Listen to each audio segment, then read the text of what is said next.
So a quick little teach for you guys first and foremost. Why do people hire you? Let me know in the chat. Why do your potential clients pay you money? So Jared says they buy us because it's me, solve problems faster than they can on their own, save time and frustration, get the result they want, because I sort their shit out. Yeah, cool, solve a problem for them. Yeah, for sure. So they're paying you money, not because of you. They don't wake up in the morning and be like, oh my God, I can't wait to work with insert your name. However, they do have a problem. They see you have a solution for it. And then they jive with your philosophy or something. And they're like, I'm going to pay this person money because they feel you have the most certainty. You have the most belief. They resonate with your vibe to help them get where they want to go, right? So first and foremost, they have a problem, you solve it, that's what they're paying for. But there are 3 things underneath that I want to really lay out for you guys so that you're abundantly clear about why people pay money for anything. And I'll share a quick story with you.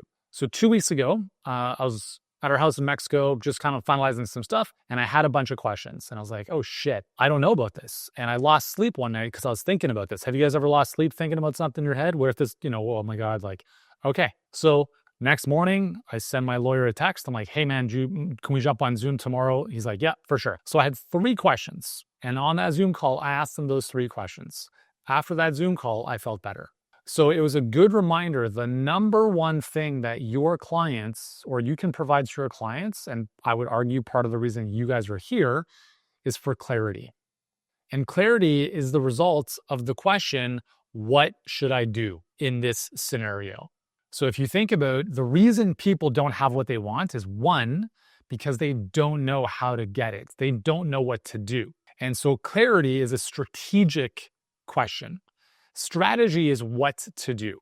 It's also what not to do. It's prioritizing all of this other stuff that's noise and just doing the one thing that matters. So the number one thing we're providing when you invest money or someone invests money with you is you're getting them direction. And that's clarity. Don't go this way, go this way. Okay, so clarity is number 1. It answers the question, what do I do? What should I do? That's also why you have to be an expert, because if you don't know what to do, then how can you possibly show someone how to get there? Number 2, okay, I know what to do. So the next question is now, how do I do that? How exactly do I do that? And that's a tactical question. And so the second thing you're providing your clients with is the tactic. It's how to do what we just said we're going to do.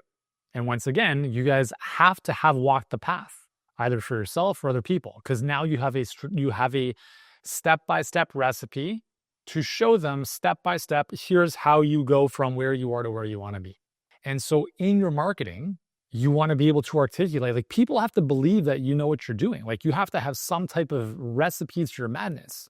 And so that's why sharing content over and over and over again and what you guys are doing is so valuable, because at some level, people are deciphering how you bring this all together, right? Martin is an example. He literally took my free content and built out his whole perfect client pipeline, right? There was a recipe somewhere in there and he's like, I'm going to just steal this recipe and bring it all together. We're providing the step-by-step guidance. We're going to enter the woods and here's exactly the path we're going to take to get you to the other side. So the second thing we're providing our clients with is tactical know-how. Step 1 is clarity, which is what do I do? Step 2 is how do I do it? That's tactical. Now, how many of you guys have ever had a client get to the end of your program or your work with them and they're like, I think I'm good, right? I know what to do and I know how to do it. You guys ever get there? So what do they say next? Well, I'm just going to kind of do it on my own for a bit. I think I've got a handle on this. Have you guys ever had that? We have as well. Now, I am going to say what I've said before. If you understand this third piece, there should never be a client who sees more value in doing things by themselves than working with you, even if they know everything and they know how to do it. So the third thing you're providing people is the who. It's the standard. It's the accountability. Hey, I totally understand. You get what you need to do. The reason we're going to continue working together is so you continue paying me so you actually fucking do it. That's it. Please understand, guys, no human on planet Earth will get better results on their own than with your help. So your clients are coming to you and be like, I want to lose weight. I want to overcome this. And you're like, cool, awesome. Then it's $2,000, $3,000, whatever the price is. And I'm like, oh, it's a lot of money. Cool, you don't want it. You don't want it. or they work with you, they get to a level. And then again, like, why do people come to you in the first place? Because they've gone through the yo-yo up and down.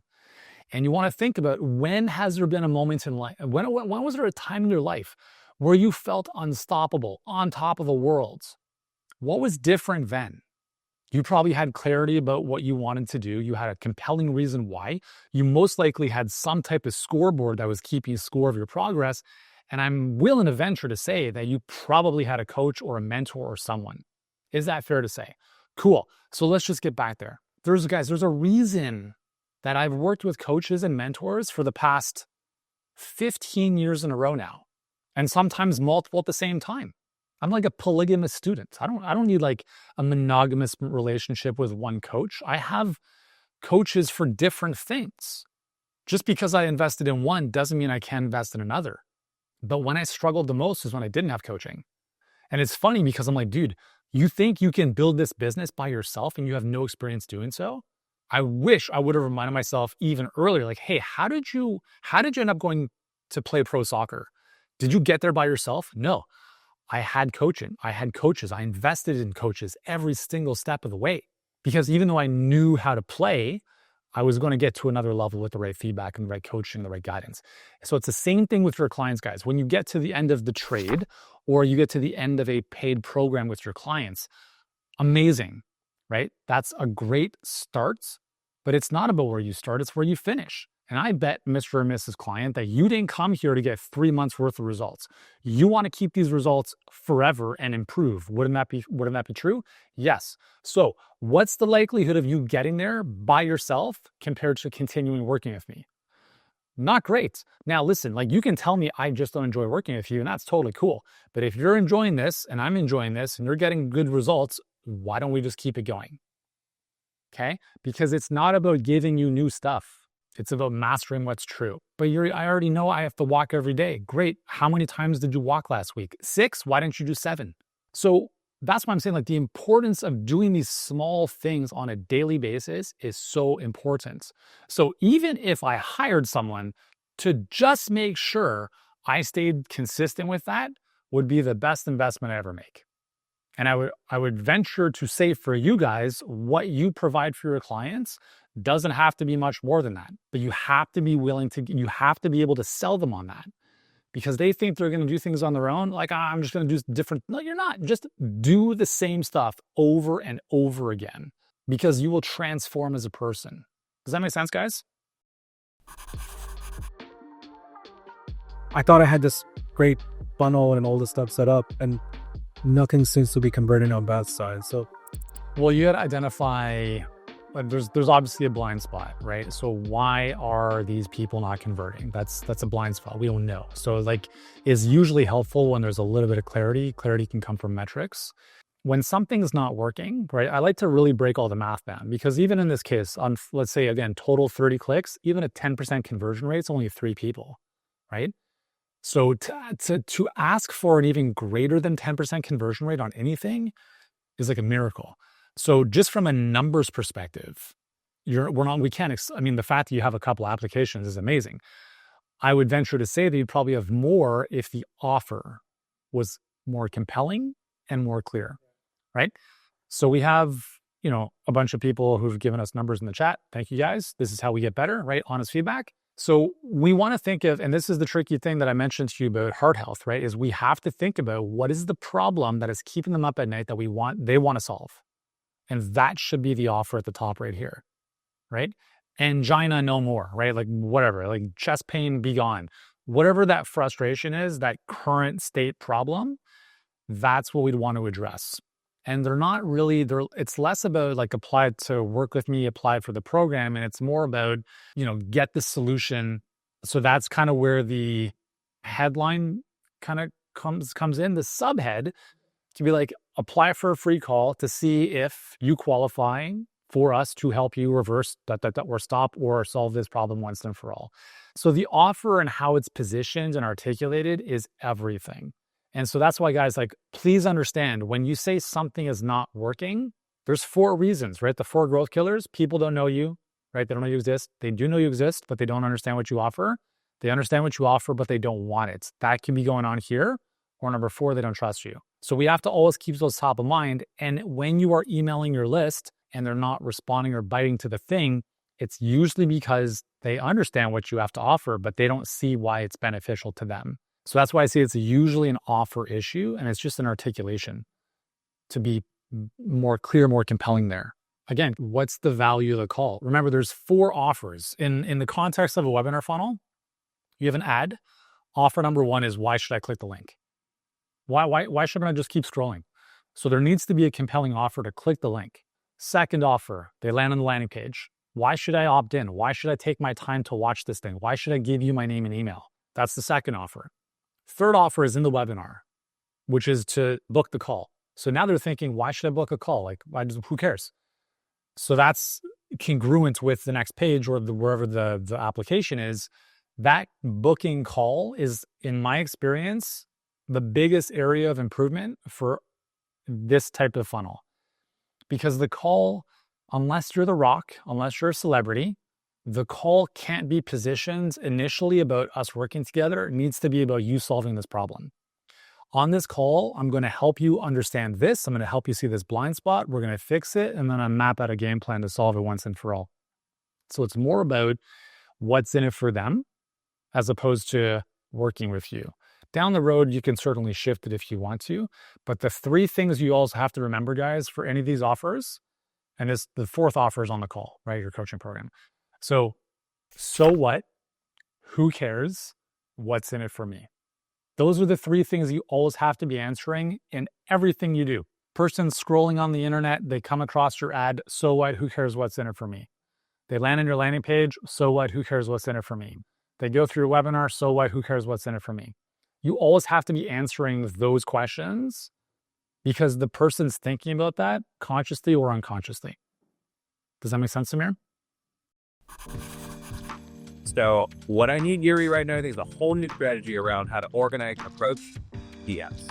So the viral video, there was no call to action on that, pretty much, just like value, right? And it probably wouldn't have been viral if there was. So the challenge of virality is you start attracting everyone. And as you know, it's not really, your best client all the time. But it's cool because listen, if you had to choose between no one and everyone, take everyone, right? Now the thing is, okay, how do we start to very much like the pasta and a sieve? How do we start to, have people move through this? So my best suggestion at this point is you could message every single new follower. You could do that, right? And I think you may want to still put time aside every day to do that no matter what. But what I would do, kind of like the cheat, I'm not going to say it's cheat, like the faster path is have them self-select. So what you can do now is you can put up a hand raise post, right? So something again, in top of your mind, something that your perfect client would want. And it's like, hey, I just did this thing. If you want to copy, type copy in the comments. And then those people you can directly then reach out to. Now, the other thing you can do if you have way too many people is just use ManyChat. Because with ManyChat, you can just set up an automation or an auto reply based on the keyword. So we did this as an example. We have a post, one of our pinned posts is offering a free course. It's basically just a bunch of YouTube videos. And we're type course into the comments below, and then we'll send you the thing. So we ran ads to this months ago. We had maybe 2 million views on this, and it was okay. But it started to become stupid. Why are we going to manually message everyone when we could just have an Autobot do this? And so the key was people know it's a bot. Hey, it's the Yuri bot. Did you want the free course? Yes, no. They type yes. And then it's here's the link. Now, with those people, we can then ask another question and maybe move that off into an actual conversation. So you can use something like ManyChat. And again, guys, just to be clear, only if you have a very high volume of followers or DMs, because otherwise just do it manually, right? You don't have to. If you're going to use ManyChat, just let them know it's a bot. Hey, it's the Aaron bot. I'm helping out Aaron because he's overwhelmed by the recent post that went viral. People, they know that's a bot. Cool. So then when you pop in and have a real conversation, hey, hopefully my bot was okay with you, whatever, you can just play with it. Anyways, so there's 2 options. You can manually do all that stuff, or you can ManyChat it up and then follow the conversations afterwards manually. So that's typically how I would do it. in addition to messaging new followers to whatever extent you can before it's no longer manageable. And this goes for any of you guys. If you ever happen to go viral, like you can't automatically message all new followers. It's a manual process. So just to kind of distill this, the best way to do this, if you have, how many new followers did that bring in roughly? Give me around 3,000. Okay, so we've got like 2,000 new followers. If you had 2,000 new followers, most of them are not going to be your perfect client. So you put out a hand raise, an offer, a lead magnet, something, a resource that would appeal to your best people. And then you use that to get them to raise their hand. And then you keep doing that in the stories. You keep doing it over and over again. So you keep getting more of those people coming through the process. Because otherwise you have to manually welcome every single person, which is doable, but it just takes forever. And even if you got to follower 2,000, it'll be by like a month from now. And they might not even remember. So, good?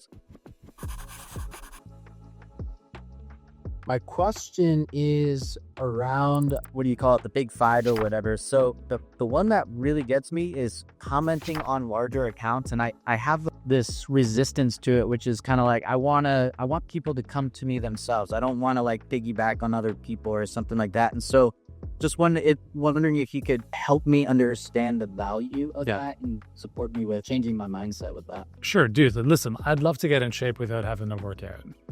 So this is actually timely. So one of the platforms I'm really committed to is LinkedIn. It's not really something that we've done. I'm not saying you guys have to be on LinkedIn. Okay, we have a pretty good process for Instagram. It's doing its thing. But LinkedIn, we've barely done anything. Like it's kind of how we approached YouTube many, many years ago until we got serious about it. So I'm like, okay, we have enough assets. We have enough content.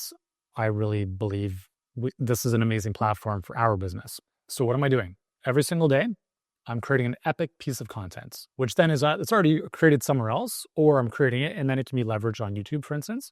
But here's the realization is like, I post something and no one sees it, right? No one likes it, no comments, no impressions, zero. I think it's like 40 impressions right now. But here's the thing is like old Yuri would have been like, oh, this isn't worth it after a week. No one's seen my stuff, fuck it. But I understand how the game works. So in addition to that, that's just my commitment because I know that if we post at least, and we can post about 2-3 times a day there and it makes sense. But that's not enough, right? Social media, right? So that's the media piece, but we still have to take care of the social stuff. I don't like going on other people's accounts and posting, but what am I doing personally? I have a list of 12 accounts that are kind of in the space that I think our ideal people are. And what do I do every single day? I leave 2 comments, one on the last 2 posts or one recent and whenever, every single day on those 12 accounts. No and ifs or buts. And I like in the back of my mind, I'm like, should I really be doing this? Like I'm the friggin' CEO of this business and I'm doing this. But here's the thing is if I'm not willing to do it, I can't expect someone else to. But I promise you this, even when we have someone else supporting me in that, I will still do this because it's important to me to do that. And if I can build these connections and at the very minimum be visible on these accounts, great. So the way I look at this is you are manually advertising on other people's platforms, right? So you have a person who you're going to leave a comment on. They're going to see your face. They're going to see your comment. It's literally like you're leaving an ad every day on their stuff, but it's valuable. Is it something you're going to do for the rest of your life? No, but there really isn't any other way, unless you happen to have a post that goes viral, for people to get your stuff in front of their eyeballs. And I'll tell you a little secret. A lot of the big, like, and I share this because I've actually shared, one of our clients, Dan, he's got a massive following on Instagram, Twitter, and LinkedIn. But you know why he's grown so fast? Because he has a network of other people and they all comment on each other's stuff, right? So kind of like the social syndicate here. That's why if you guys are commenting other people's stuff, like, is it ideal if you have other big accounts leaving comments on your stuff? For sure. But as a starting point, at least you have this interconnected web between you guys. That's how they've grown. That's the secret, guys. When you see these people who have like these big ass engaged followings on whatever accounts, usually it's because they have some kind of network effect. And so they're either part of some like club that, they allow each other to comment on each other's stuff, or they just know these people and they've created these relationships. There's really, And then you get to a point where you're Gary Vee. I'm sure you guys have all seen a lot of very, very influential people in the health space that are posting very, very pedantic, basic stuff. It's so important to drink water and eat vegetables every day, and it's got like 1,000 shares. I'm like, but it's because of who they are.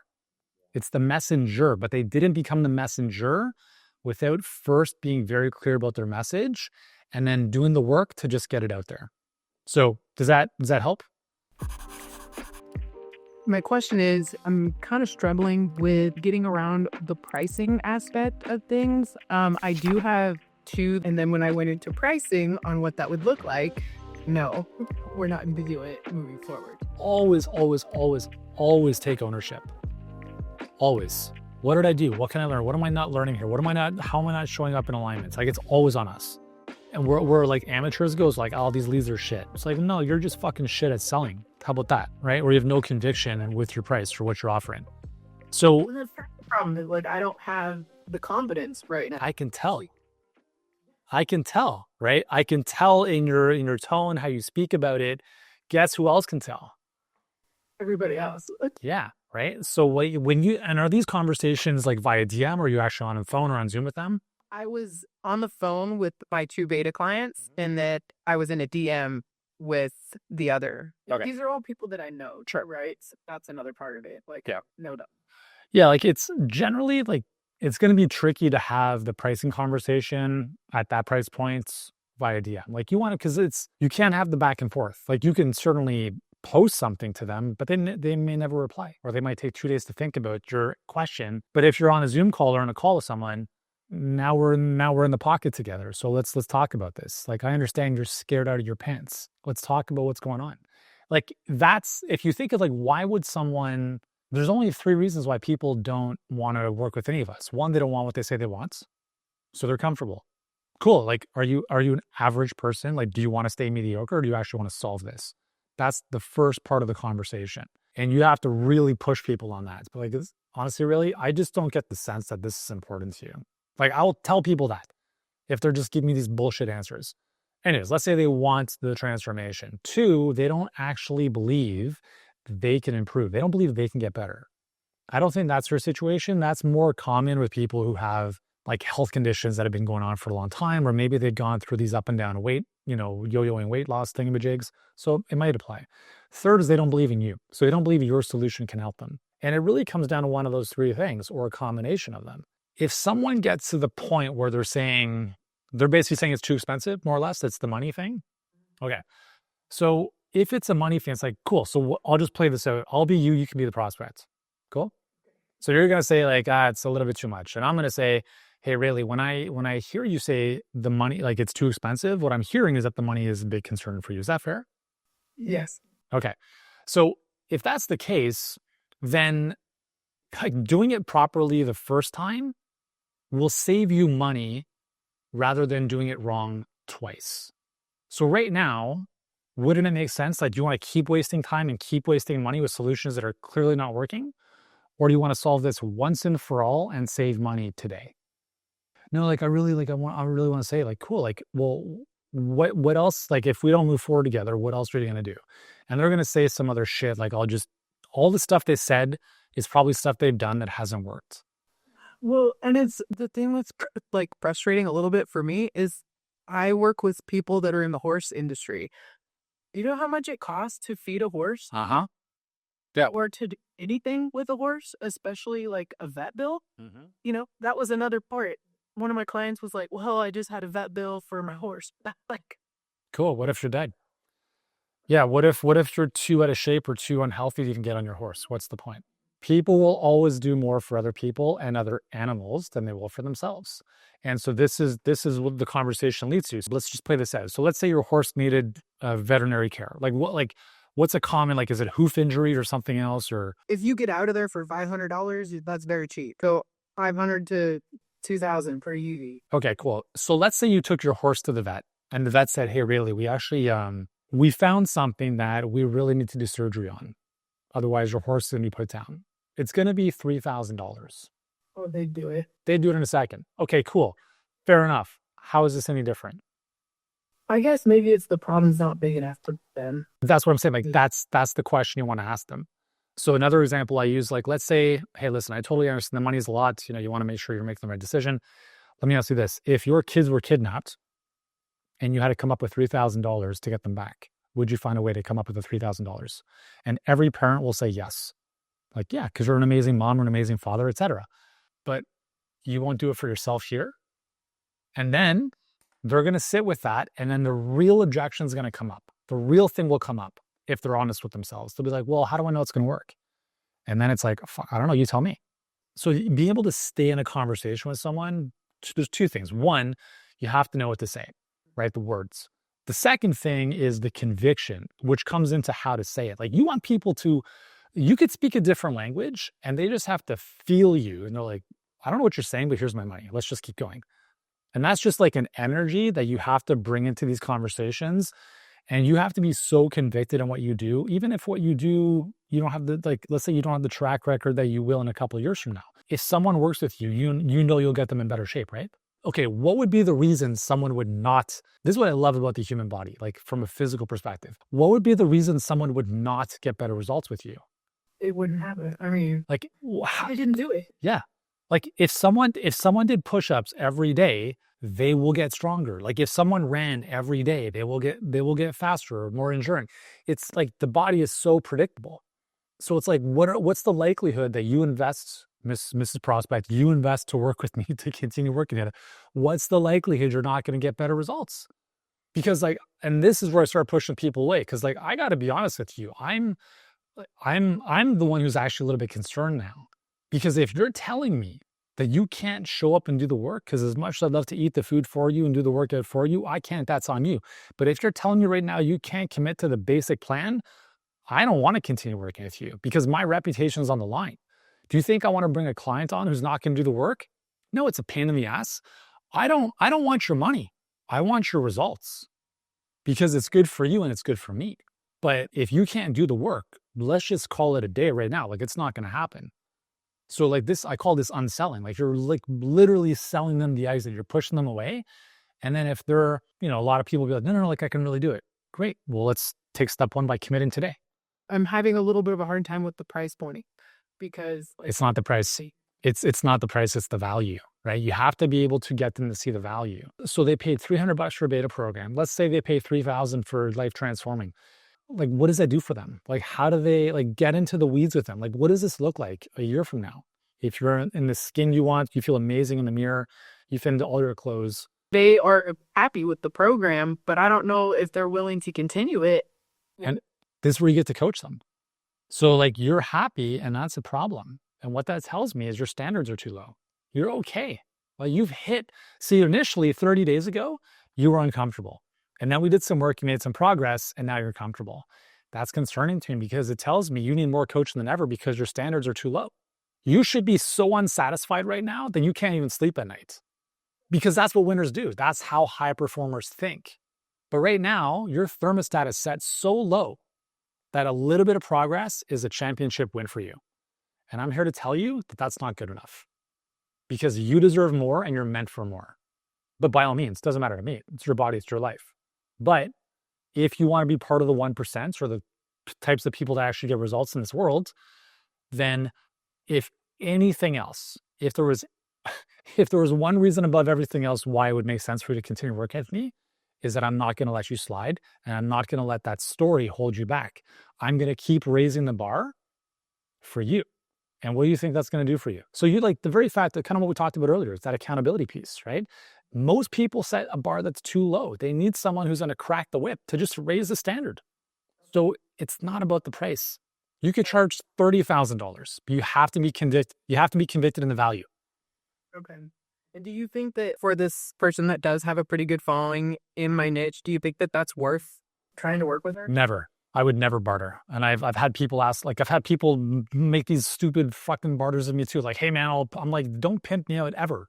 Do the program, get results, and then tell your friends. But you have no right on this planet to even recommend something you've not done.